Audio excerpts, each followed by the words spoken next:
Okay, everyone.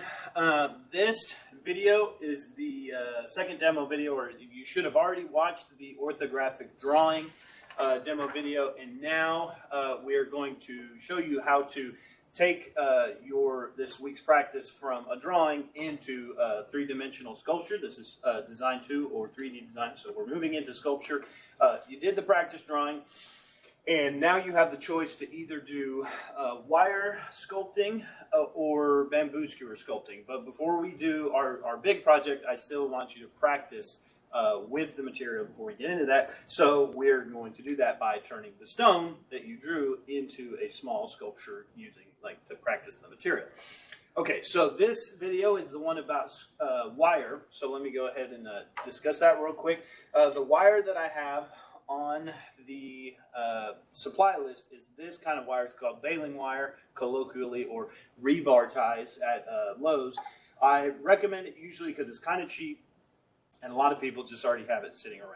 Okay, it is a pretty greasy, stout wire, and you can't buy it in packages smaller than this. It's just because of the nature of the way it's used. They always sell a lot of it.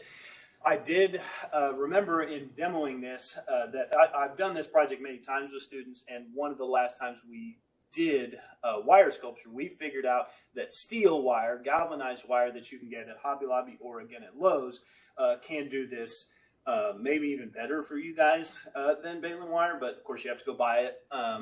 And really the only reason it's better is it's a little easier to work with. This stuff's pretty stiff. Now, if you get a steel wire, it needs to be 18 or 20 gauge, so it's still pretty stout. You don't want to go any smaller than 20 gauge. 18, this is 16 gauge, and then 18 is a little smaller, 20 is a little smaller. It's how much can fit inside of a square inch or something like that. But yeah, you want to get at least nothing smaller than 20 gauge, or yeah, this is the rebar tie stuff you can get at Lowe's. You will also need a pair of needle nose pliers. You can use regular pliers. This is true. But if you get regular pliers or you just already have these, you will need some sort of wire cutter in addition to that. So I have these nice Irwin wire cutters as well. I like to switch back and forth. If you go just get a pair of needle nose pliers, what's nice is the shape is quite a bit better for sculpting, and it also has the wire cutter on it. Now, if you do like I did, you'll notice I wrapped these in electrical tape. You can do it with masking tape too. I do this because it doesn't tear up the wire quite so bad. But if you do that, it does kind of render the wire cutter useless. So just something to think about. And just kind of keep in mind the wire cutter there. If you're like working and it's small, don't get your finger caught in there. This can be pretty kind of trying on your fingertips if you're not careful, which leads me to, I will say, like I said, you can wrap your pliers in some sort of electrical tape or masking tape. But in addition to your pliers, you can actually also, in order to save your fingers a little bit of trouble, you can find some duct tape, masking tape, or I'll try electrical tape here and show you. You can, I imagine you can get like bandage and stuff too, but you can kind of wrap your fingers in electrical tape, and it's like a little bit of a protection when you're bending and pushing the wire around. Just something to think about. It might save your fingers. Don't wrap it too tight like I just did. Just add a little bit of cushion in there. So in any case, that's our prep. That's the things you need to have, and of course you have to have your orthographic drawing handy. So let me go ahead and get started discussing how we're going to do this in wire. I'm just going to go ahead and do baling wire because it's what I've always done it in. So okay, I'm going to look at my orthographic drawing. Really, if you did a good job with your orthographic drawing, you want to have your rock around, but you shouldn't super need it because you've already converted it into lines, and the lines, as the line is the focus of this project, the lines will be sort of your, that's what you're going to be creating with the wire. Okay, so you can just use your orthographic drawing. Now, you want to, as you transition from your orthographic drawing to a sculpture, you're going to do just like you did when drawing. You're going to focus on the primary contours, or maybe like the full silhouette. Now, this full silhouette may not be the bottom of the rock. It may be in the middle or something, but you can kind of create the full shape first. Let me show you how to do that. And as you're doing this, as I'm talking, or as I'm doing this, it might be good to plan to make your sculpture much bigger than the actual rock. Again, probably no bigger than like your hand necessarily, but it's not a bad idea to just have like a lot of extra space. And the main reason you'll find as you kind of work with this and kind of follow along with instructions, the main reason to work a little smaller is because it's really tough on your fingers. It's extra tough if you also are working very small. The wire tends to bend when it has a lot more like excess and like room to move. Okay, so I'm kind of starting to bend up my wire as I sit here and talk. I kind of tend to find when creating like a loop or something, you have a couple options. You can sort of set them up parallel. Actually, that's what I might do. You can set them up parallel and just sort of create like a wrap or something that's going to go around this piece. So I'm going to get, okay, I've cut this off, I've shaped it. This is going to be my main silhouette. And I'm just going to get a little extra bit of wire and show you, if you want, you can just create like almost like a joint. The two wires are sort of overlapping, they're parallel, and I'm going to join them and make sure they don't get loose by creating a joint around them. This is not really my favorite way of doing it, but it is a possibility. Okay, so I usually recommend when you do this, like I said, you always cut more than you need, even if it's just for a joint or something. Always have some extra wire past what you want to work with, because it just makes it easier to push around. I tend to just go ahead and get it most of the way done using my fingertips, and then I will bust out the pliers and start really getting into how to tighten these. I kind of tend to squeeze them a little bit together, get them straight, and then tighten them, and then kind of have to do it again. Okay, I go parallel to the twist, and then I'll go opposite, perpendicular to the twist, and I'll go back and forth. And if you notice, yeah, you can see the electrical tape, it's still tearing up the wire a little bit, but it's not too bad. Okay, it takes some practice to get to tight joining, guys, but it is possible. And then a lot of times, yeah, I'll go ahead and get it tight, and then, yeah, make sure it's not going anywhere. Oh, lost my place. Okay, get it tight, make sure it's not going anywhere, and then I'll just trim off any excess, right? I can go ahead and cut this, and then squeeze that extra end in. Boom. I can do that for the other side and get it in. But I'm also going to show you, if you don't want to mess with having this like separate jointy thing, you can also, I like to do this, where when I create a loop, I just take one end that I'm going to work with, and I'll put a little turn on it, okay? And I'll just kind of plan on twisting that in before it's all said and done. So I'll basically create a line that's going to be the end of this line, this overall contour that I've created, twist it out, and then I join the other end. Another good reason to have much more wire than you really want to have, kind of handy. Okay, starting to squeeze it. What's nice about this is because it's like the whole thing, you can kind of, you don't have to put quite so many twists in it. Okay, and you'll have to bend it back and forth. You'll have to keep on working it. You have to, just like the other one, kind of squeeze them together, separate them, squeeze them together again, all that stuff. Okay, you're seeing.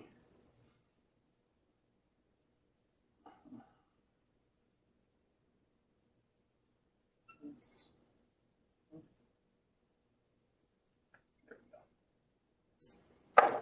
I'm just going to do a minimal. You can keep tightening it up. You can keep on getting it cleaner and cleaner as you go. Probably a good idea. Just trying to make sure it's not going to go anywhere. You want it to be a pretty stable joint when all is said and done. And then like this one, because it's got that extra loop, I'm just going to turn it up. Maybe I can incorporate it into a contour later or something. I'll figure it out. But you can see now I've got the beginning, and now it's actually a little easier to shape now that it's a full loop. I can start to shape it, into that main contour of the stone. Okay, so I've got that started. Now I'm going to work on, I'll just show you really quick, I'm going to do a secondary contour. Actually, I may go ahead and show you kind of a loop situation. But in any case, yeah, I'm going to start working on interior angles now. I'm going to cut much more wire than I need. Okay, way more. I'm learning more and more, the better. Okay, so I'm going to start. I kind of like to start lines, things where they are going to be close to a corner, because again, like I said, it's kind of easier to wrap things around bends. Okay, so I'm working here in the corner rather than trying to work in the middle of like a straight piece of wire where it'll slide, kind of like it just did. Okay, you can even kind of create like a little bit of a kink if you want, and it gives you a place to put your line. Start it out. Yeah, I think that the steel wire for a lot of you is going to be a more preferable choice. Some of you, if you have experience with bama wire, though, you might kind of like this. I grew up using it a lot. I used it to make, used it to actually build fences and tie rebar and stuff like that. But I've also used it for teapot handles and different stuff. Okay. Sorry, I'm moving out of the screen. Keep doing that. But you can see I'm just twisting it. This is pretty loose twist at first, and then I just go ahead, and that's another good reason to have excess. I can grab that excess with the pliers and just sort of twist, and it will wind up. You can see it's wound up. It's still a little loose, so I'll keep working it, so on and so forth. But this is just the first joint here. Okay. Yeah, I'll go ahead. I'm actually going to leave it because it might be easier to tighten it once I get the other end in. Okay, so I have my first joint. I'm starting my first interior contour here. I'm going to go ahead and just get this. I'm going to basically work this line, though, just so you see, or maybe over to this corner. I'm going to go ahead and do that, and yeah, so just so you know, but I'm moving this out of the way, so I'll be able to see it, but you won't. Okay, so I've got my kind of the full length. I want to go ahead and put some of the detail kinks and things in there that were kind of that craggy edge of the rock and whatnot.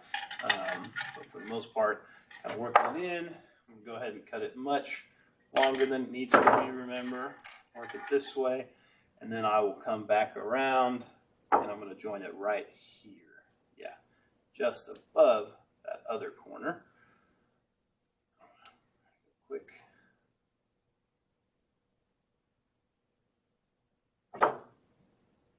Yeah, you'll feel it start to get a little easier to work with as you, tighten multiple ends of the wire. It starts to be a little more cooperative, just because it's good and secure. Okay, a little bit of like wire chewing up is going to happen. Just try not to let it be super duper excessive. Okay, so there is our first secondary contour, and then this last one, I'm going to show you like here. Now I've got the primary shape, and I've got this main like interior secondary contour, but I'm going to go ahead and do this one next here, right? That's going to loop around. And one of the important things I want to show you here is, I may not totally finish this one because I know we need to wrap up this video, but the important thing here I want to show you is what you can do is create a little bit of a joint or a little bit of a line where you maybe, rather than taking and like, okay, there's, just one line right here, I'm going to like, there's one piece of wire, and then this is another piece of wire, and then this is another. You can think about or consider looping the wire to create like one piece of wire that creates multiple lines. I want to go ahead and loop it through. you can see here now, I'm going to go ahead, almost just like the line that's on the rock here. I'm going to go ahead and loop it through. Okay, so I'm going to loop it all the way just because it makes life easier. And then come and do, oh, video keeps cutting out.